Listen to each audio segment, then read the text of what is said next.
আমরা যদি সেজেগুজে ফিটফাট হয়ে এখানে না আসি তাহলে তোমরা থোড়ি আসবে এই দোকানে? No no no.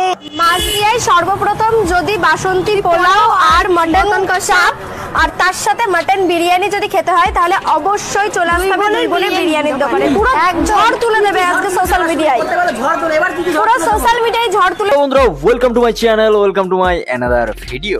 নমস্কার, আমি তন্ময় মাঝি। চলো ভিডিওটা শুরু করার আগে তোমাদের একটা ছবি দেখাই। কিছু বুঝলে? ছাড়ো, তাহলে এই ছবিটা দেখো।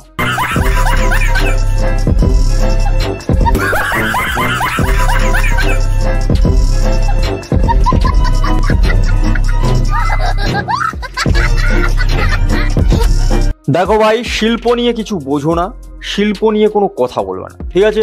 এগুলো সবই শিল্প। যদিও আবার কিছু জন তো ইট ভাটার ধোঁয়া দেখিয়ে বলে এটা কারখানার ধোঁয়া। আমি যখন এলাম তখন তো দেখলাম অনেক কারখানা হয়েছে, চিমনি থেকে শুধু ধোঁয়া। अबे साले कभी एक काम कर 200 रुपए दे और 50 रुपए काट ओवर एक्टिंग के वजह। তবে এখন সবকিছু থেকে বেঁচে যেতে পারো, কোনো চাপ নেই ভাই, সব কিছু থেকে তুমি বেঁচে যাবে, কিন্তু ফুড ব্লগারের হাত থেকে বাঁচতেই পারবে না, গ্যারেন্টি।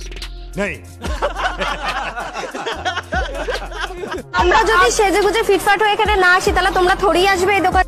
এখানে এক আজব খেলা ভাই, এখানে খাবারের থেকে বেশি দোকানদারকে দেখানো হয়। এই যে নিজেদের দোকান বলে একদম মানে যা খুশি তাই, চিকেন বিরিয়ানি, মাটন, আবার শসা, এই যে বলেছিলাম যেটা। এখানে আবার ফুড ব্লগারদের খেতে দেখা যায় না, এখানে ব্লগারদের ক্যামেরা হাতে এখানে ওখানে মাইক লাগিয়ে দাঁড়িয়ে থাকতে দেখা যায়। দোকানের নতুন কাজের লোক এসছে,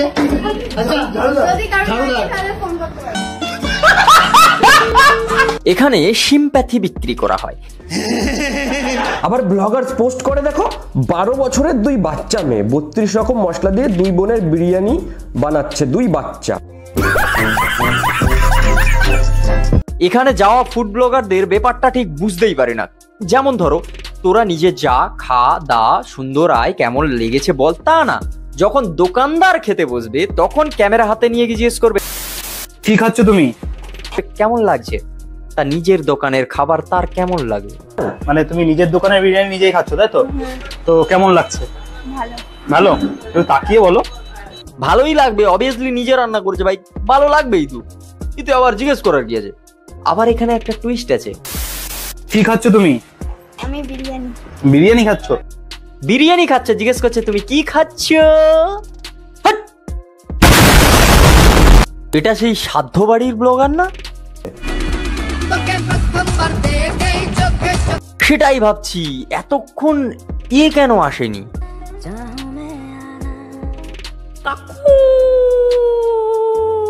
বাহ বাহ বাহ বাহ, কি ভালো ফুড ব্লগিং। দোকানদার যদি মেয়ে হয় সেখানে ব্লগিং এর ঝড় উঠবে, ঝড়। ফুড ব্লগিং ছাড়া এখানে সব হয়। কই কলকাতায় এত বড় বড় কাকুর দোকান আছে, এই যে আমাদের ফেমাস যাদবপুরের বাঘাযতীনের পরোটা কাকু আছে, ওই যাও দেখি গিয়ে এরকম ভিডিওটা বানাও দেখি, চাপকে সিধে করে চাপকে দেবে, ঠিক আছে? চাপকে দেবে, ঠিক আছে? Control control. বাচ্চা মেয়ে পেয়ে চলে যাবো বাবা, আর চলে যাবো, বিশাল ব্যাপার ভাই। দিন এখন বদলে গেছে ভাই, দিন এখন বদলে গেছে ভাই। ফুড ব্লগাররা ফুড ছেড়ে দোকানদারকে দেখাচ্ছে তাই। দেখা আপনি লাপরওয়াহি কা নতিজা। তবে চাপ নেই, বেশি দিন নয়, তবে চাপ নেই, বেশি দিন নয়। কবিতা শুনবে? চলো তোমাদের আমি একটা কবিতা লিখেছি শোনাই, দেখে দেখে বলতে হবে। আমি বিশ্বকবির এক পাও করে, ঠিক আছে? তো আমাকে দেখে দেখে বলতে হবে।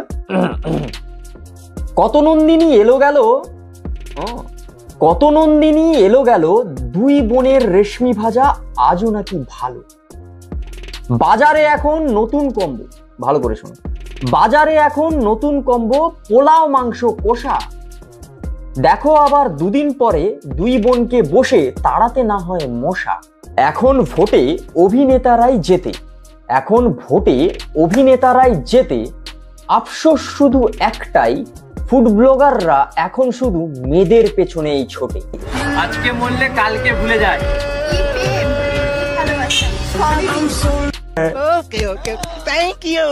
তবে সব ব্লগার নয়, কিছু কিছু ব্লগাররা সত্যিই ভালো। अच्छा हमको सिखा रिया কালকের আবার আমার বাড়ির সামনে চলে আসবে না, ঠিক আছে? কিছু ব্লগাররা कंट्रोल